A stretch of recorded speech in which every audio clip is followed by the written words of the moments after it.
हरियाणा चुनाव परिणाम पर बोले डिप्टी सीएम केशव प्रसाद मौर्य ने जीत की दी बधाई। संभल में खनन माफियाओं के हौसले बुलंद, प्रशासनिक अधिकारी कर रहे लापरवाही। प्रयागराज में डिप्टी सीएम ब्रजेश पाठक ने दिया बयान, कहा जनता ने कांग्रेस को नकारा। मिनी कोलकाता में तब्दील हुआ काशी, अग्निशमन विभाग चला रहा जागरूकता अभियान। रायबरेली में 2 बच्चों की मां प्रेमी संग हुई फरार, पति बाहर रहकर करता था मजदूरी। नमस्कार, स्वागत है आपका आज की खबर में। मैं हूं आपके साथ महिमा शर्मा। बढ़ते हैं उत्तर प्रदेश की बड़ी खबरों की ओर। हरियाणा चुनाव परिणाम को लेकर यूपी के उप मुख्यमंत्री केशव प्रसाद मौर्य ने बधाई दी है। उन्होंने कहा, हरियाणा और जम्मू कश्मीर विधानसभा चुनाव के परिणामों का मैं स्वागत करता हूं। हरियाणा में पीएम मोदी के प्रति जनता का भरोसा, हरियाणा सीएम नायब सिंह सैनी के नेतृत्व में फिर से सरकार बनाने की जनता की इच्छा को जो समर्थन मिला है, जो जनादेश मिला है, मैं उसके लिए पीएम मोदी, जेपी नड्डा और अन्य सभी पार्टी कार्यकर्ताओं को इस ऐतिहासिक जीत के लिए बधाई देता हूँ। हरियाणा और जम्मू कश्मीर विधानसभा चुनाव परिणामों का मैं हार्दिक स्वागत करता हूं। हरियाणा में तमाम दुष्प्रचार के बाद देश के यशस्वी प्रधानमंत्री माननीय नरेंद्र मोदी जी के प्रति हरियाणा की जनता का भरोसा, हरियाणा के मुख्यमंत्री नायब सिंह सैनी जी के नेतृत्व में फिर से सरकार बनाने की वहां की जनता की इच्छा को जो समर्थन मिला है, जो जनादेश मिला है, मैं उसके लिए माननीय प्रधानमंत्री जी सहित भारतीय जनता पार्टी के राष्ट्रीय अध्यक्ष माननीय जेपी नड्डा जी सहित संपूर्ण राष्ट्रीय नेतृत्व, हरियाणा प्रदेश के मुख्यमंत्री और वहां के प्रदेश अध्यक्ष, भारतीय जनता पार्टी के एक एक कार्यकर्ता को इस ऐतिहासिक विजय के लिए बधाई देता हूं। यह विजय साधारण विजय नहीं, तीसरी बार हरियाणा में भाजपा की सरकार बनने जा रही है। बनौर थाना क्षेत्र के फतेहपुर गांव में खनन माफिया के हौसले बुलंद नजर आ रहे हैं। खनन माफिया लगातार अवैध खनन को अंजाम दे रहे हैं। वहीं गांव की सड़कों पर खुलेआम अवैध खनन के ट्रैक्टर ट्रॉली दौड़ रहे हैं। यहां तक कि लोगों के खेत में भी खनन माफिया अवैध खनन कर रहे हैं। बता दें कि प्रशासनिक अधिकारियों को लाख सूचना देने के बाद भी खनन माफिया पर कोई कार्रवाई नहीं हो रही है। साथ ही ग्रामीणों के मना करने पर खनन माफिया ग्रामीणों को दबंगई दिखाते हैं। गड्ढा 5-6 फुट गहरा कर दिया है, कहा था 10-20 फुट गड्ढा करता है जी साहब, कहा था पैसे वाले दमंग आदमी है। और साहब हमने कही तो उन्होंने कहा जो हो सो कर लेना। ये जमीन खोद रहा है साहब, उनकी कहा था 2 ट्रैक्टर हैं और साहब कहा था मने करी तो मानने दिया, हमारी जमीन की लगा से गड्ढा चल रहा है, हम मने कर रहे हैं। उत्तर प्रदेश के उप मुख्यमंत्री ब्रजेश पाठक ने बयान दिया है। उन्होंने कहा कि हरियाणा चुनाव में भाजपा ने लोगों के आशीर्वाद से प्रचंड बहुमत के साथ विजय हासिल की है। हम प्रधानमंत्री मोदी का भी आभार प्रकट करते हैं। हरियाणा में जन जन का भरोसा प्रधानमंत्री मोदी की गरीब कल्याण योजनाओं ने जीता है।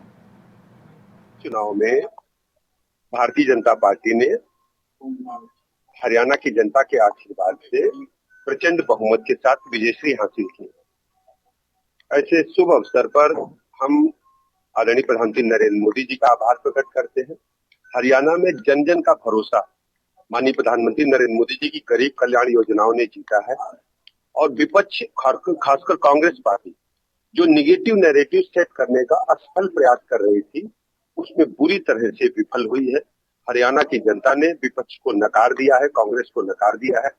और कांग्रेस पार्टी के नेता राहुल गांधी जी ने जिस ढंग से हरियाणा के लोगों की जन भावनाओं के साथ खिलवाड़ किया, वो चुनाव प्रचार को जनता के बीच में अपने पुराने कामों को और नए एजेंडों को कम प्रचार कर रहे थे। वो केवल तरह तरह से गुमराह करने का प्रयास कर रहे थे। जैसे उत्तर प्रदेश में कभी खटाखट, फटाफट, सटासट, इस प्रकार का वो लोगों को गुमराह करने का प्रयास कर रहे थे।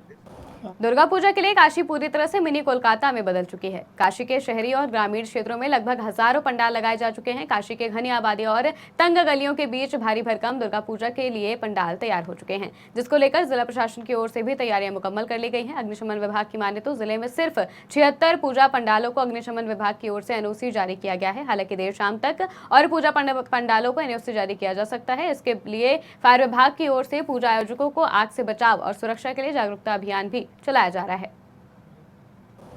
वाराणसी से लगभग 93 ऐसे टेम्पररी स्ट्रक्चर्स थे, पंडाल थे, जिनकी अनुमति जो है फायर विभाग द्वारा दी गई थी। इस वर्ष अभी तक जो प्राप्त आवेदन है उसके अनुसार अभी 76 ही आवेदन हमारे पास आए हैं जिनकी अनुमति दी है। हम लोग एहतियातन के तौर पे क्या करते हैं कि हमारे क्षेत्र बटे हुए हैं, जैसे जो भी फायर स्टेशन है उसका एक अपना जुरिस्डिक्शन है। तो जैसे चेतगंज है, भेलूपुर है, पिंडरा जो मेन फंक्शनल, बाकी तो मंदिर वाला है। तो ये जो 3 फायर स्टेशन हैं और एक कोतवाली भी है, ये चारों फायर स्टेशन के जो अधिकारी हैं वो जब भी आवेदन आता तो जा करके एक बार साइट विजिट करते हैं। साइट विजिट करके वहाँ के जो आयोजक हैं उनसे वार्ता करते हैं, उनको जो भी सुरक्षा निर्देश हैं, जैसे जो घटना हुई थी भदोही में उसमें जैसे एस्केप वगैरह का भी इशू था, एस्केप रूट्स नहीं थे, तो हम लोग ये सुझाव देते हैं कि हमेशा कम से कम मिनिमम 2, एक एंट्री और एक एग्ज़िट का रहे जिससे कि आदमी निकल सके। दूसरा ये भी देखना है कि विड्थ आपकी निकलने की ज़्यादा हो, ऐसा ना हो कि वो सकरा हो कि एक ही आदमी जा पाए। तो कम से कम ऐसा रखें कि 2 आदमी या 3 आदमी उस एंट्री से मतलब अंदर भी आ सकें और बाहर भी जा सकें एग्ज़िट से। ये भी हम लोग निर्देश देते हैं सुरक्षा निर्देश के ऊपर, जैसे बिजली के तार वगैरह रहते हैं, वो बहुत रिस्की रहता है कि वो ऊपर से बिजली का तार जाए। तो हम लोग ये मना करते हैं कि जो पंडाल हैं और जो टेम्परेरी स्ट्रक्चर है वो बिजली के तार के नीचे से ना हो करके गुजरे। यूपी के बांदा में एक शख्स ने सोशल मीडिया पर देवी मां पर कुछ अभद्र टिप्पणी कर दी, जिससे हिंदू संगठनों सहित स्थानीय लोगों ने जमकर नाराजगी जाहिर की है। गुस्साए लोगों ने पुलिस से शिकायत कर आरोपी के विरुद्ध कड़ी कार्रवाई की मांग की है। पुलिस ने तहरीर के आधार पर मुकदमा दर्ज करके आगे की कानूनी कार्रवाई शुरू कर दी है। विश्व हिंदू परिषद के अध्यक्ष का कहना है कि आरोपी के पोस्ट से शांति भंग हो सकती है, पुलिस उसके खिलाफ कड़ी कार्रवाई करे वरना आगे लड़ाई लड़ी जाएगी। वहीं पुलिस अधिकारी का कहना है कि आरोपी को जल्द गिरफ्तार कर जेल भेजा जाएगा। हम सभी बबेरू नगर के दुर्गोत्सव समिति के पदाधिकारी हैं और हम लोग बबेरू कोतवाली गए थे क्योंकि छोटू पहलवान नामक व्यक्ति ने अपने फेसबुक अकाउंट से मां दुर्गा जी के ऊपर बहुत गलत तरीके से टीका टिप्पणी किया था। इसी को लेकर के हम प्रार्थना पत्र लेके बबेरू कोतवाली गए थे और इंस्पेक्टर साहब ने आश्वासन दिया कि इसमें तत्काल मुकदमा पंजीकृत होगा और कानूनी कार्रवाई की जाएगी। मुकदमा पंजीकृत हो गया है और हम सभी दुर्गोत्सव समिति के जितने पदाधिकारी इससे संतुष्ट हैं। जनपद बांदा थाना बबेरू पुष्पेंद्र सिंह जी के द्वारा तहरीर दी गई है कि एक छोटू पहलवान नाम का फेसबुक अकाउंट है, जिसमें उसके द्वारा देवी मां के ऊपर आपत्तिजनक टिप्पणियां लिखी गई हैं। इस पर उनकी तहरीर के आधार पर अभियोग पंजीकृत किया गया है और ये जो फेसबुक अकाउंट है इसका पता लगाया जा रहा है। जनपद की साइबर सेल को भी लगाया गया है इसमें और इसमें शीघ्र इसका पता लगा करके और पहले अभी तो हम लोग इस अकाउंट को डिलीट करने की कार्रवाई कर रहे हैं और इसमें जो भी विधिक कार्रवाई है की जा रही है। बांदा में हर्ष फायरिंग के दौरान एक युवक को गोली लगने से इलाके में अफरा तफरी का माहौल हो गया। दरअसल देहात कोतवाली क्षेत्र में एक देवी पूजन का कार्यक्रम चल रहा था। सभी लोग पूजा प्रतिष्ठा में जुटे हुए थे। उसी दौरान एक शख्स ने अपनी लाइसेंसी बंदूक से ताबड़तोड़ हर्ष फायरिंग शुरू कर दी, जिससे अचानक ही वहां मौजूद एक युवक को गोली लग गई। आनन फानन में परिजनों ने ट्रॉमा सेंटर में भर्ती कराया, जहाँ युवक का इलाज जारी है। उधर पुलिस आरोपी को हिरासत में लेकर आगे की कानूनी कार्रवाई शुरू कर दी है।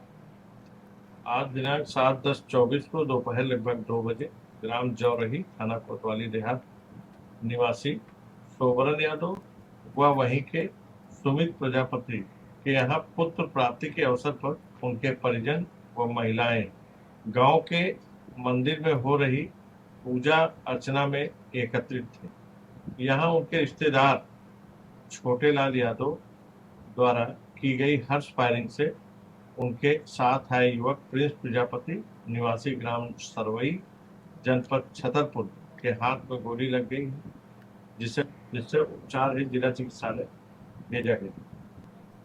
आज लखनऊ में डिस्ट्रिक्ट एथलेटिक्स एसोसिएशन द्वारा प्रेस कॉन्फ्रेंस का आयोजन किया गया, जिसमें आगामी जिला एथलेटिक्स चैंपियनशिप के बारे में जानकारी दी गई। बता दें कि लखनऊ में 27 और 28 अक्टूबर को चैंपियनशिप का आयोजन होगा। इस संबंध में एसोसिएशन ने जानकारी देते हुए बताया कि बच्चों को खेलों के प्रति जागरूक करने के लिए कार्यक्रम का आयोजन किया जा रहा है। सुनिए आयोजक देवेश दुबे ने क्या कुछ कहा।